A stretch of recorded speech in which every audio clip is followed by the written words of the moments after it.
Haleluya, haleluya. Puji Tuhan. Shalom Bapak Ibu, saudara-saudari yang dikasihi oleh Tuhan. Pada kesempatan kali ini, saya rindu berbagi untuk kita semua, yaitu mengenal gereja dan alirannya. Jadi, kenapa ada gereja begitu banyak ya?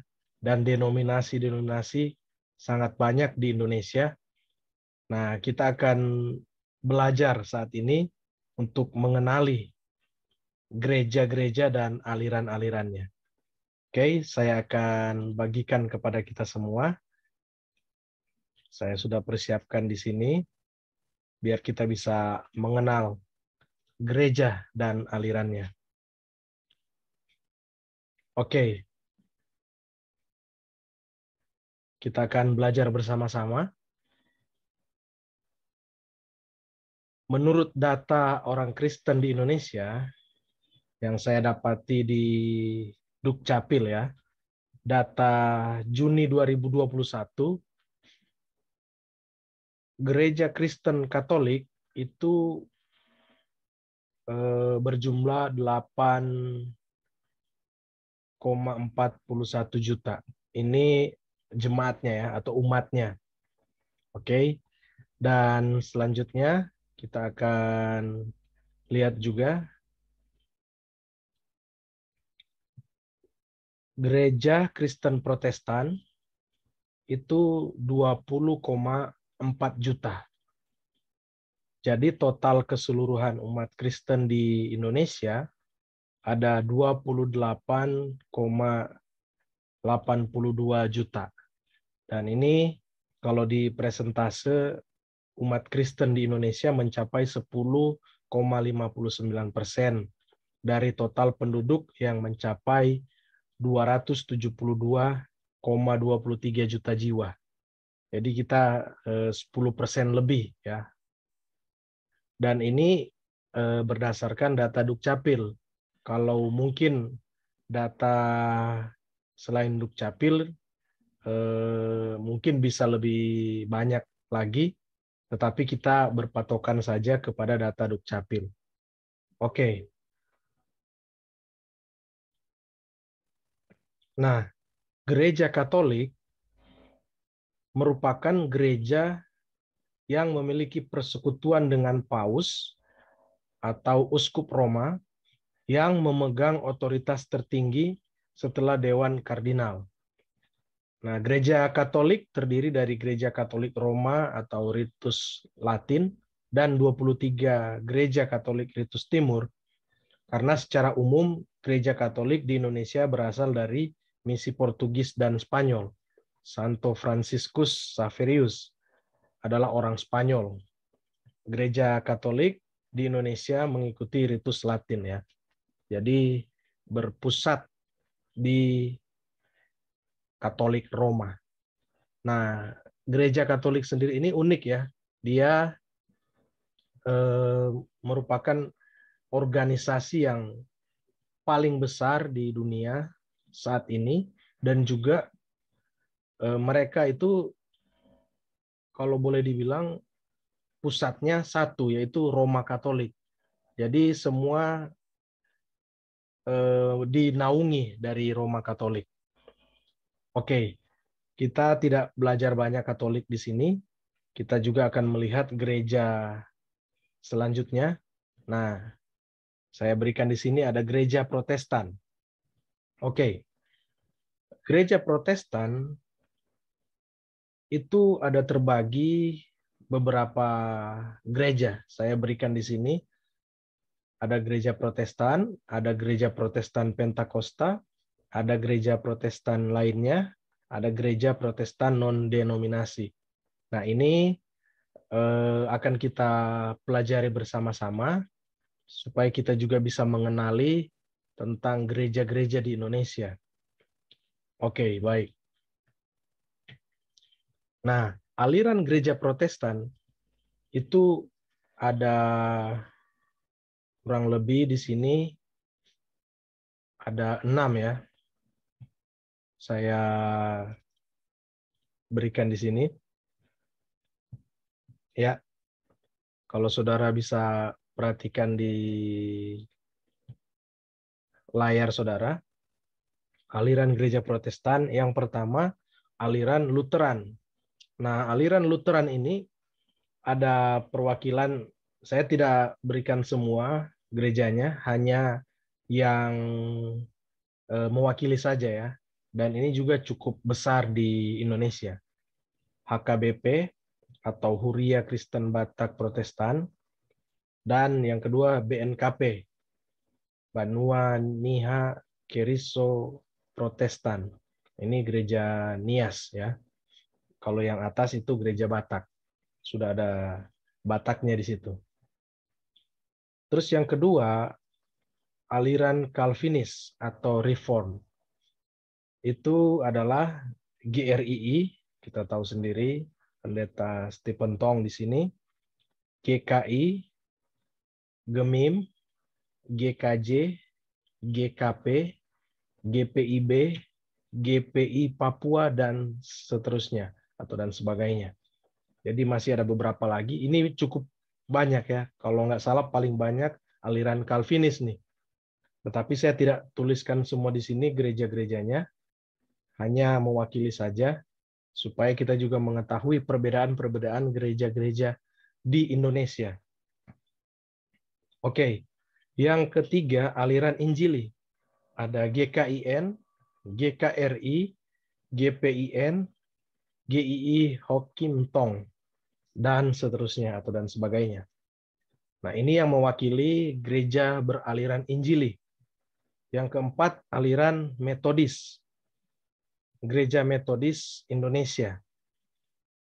Ini saya sudah taruhkan di sini gereja Metodis karena memang paling terkenal ya dia sendiri karena dia aliran Metodis ya.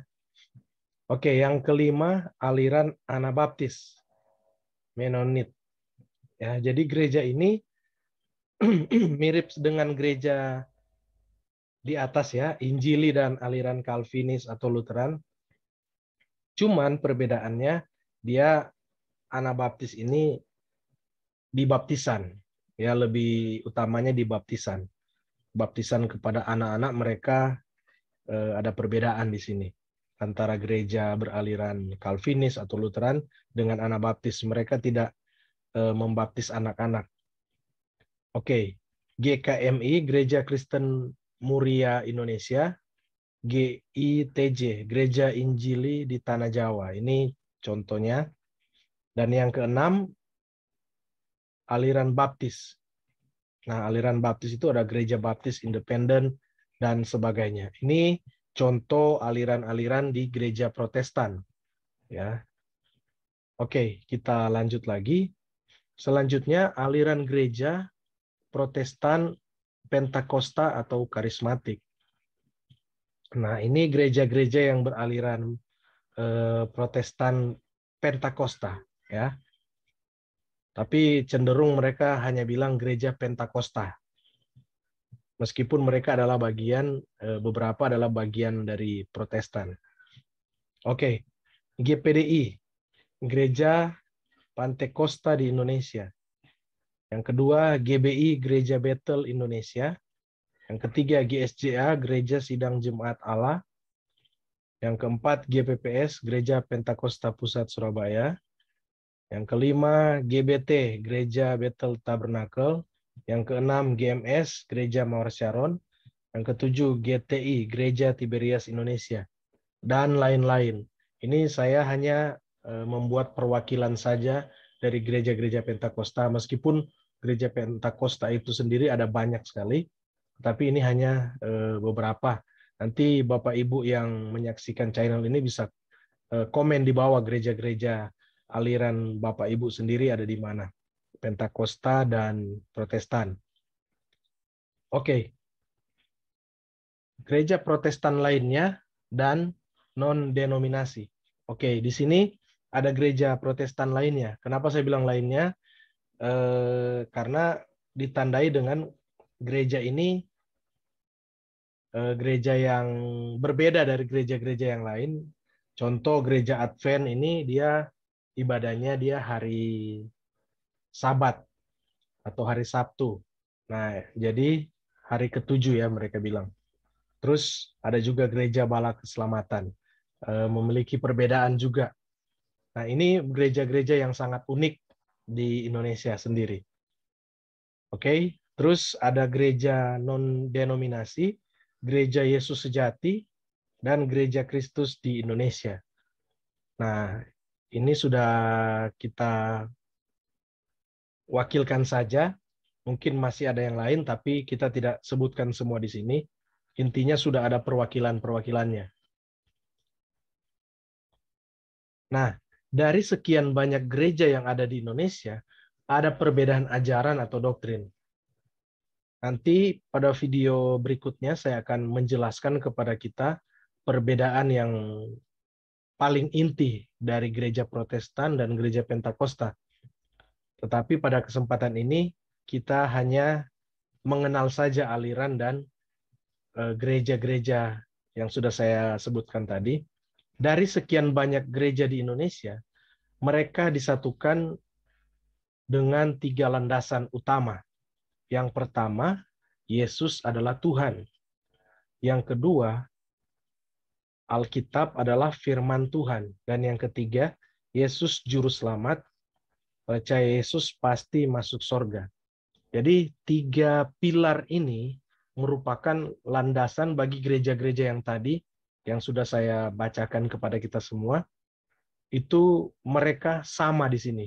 Jadi tidak ada perbedaan ajaran. Hanya ini 3 inilah yang membuat mereka bisa bersatu. Jadi Yesus itu pasti adalah Tuhan diajarkan dalam gereja-gereja tadi.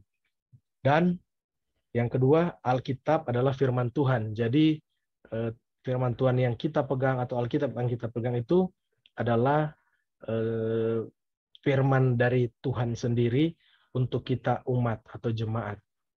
Dan yang ketiga adalah Yesus itu adalah juru selamat satu-satunya.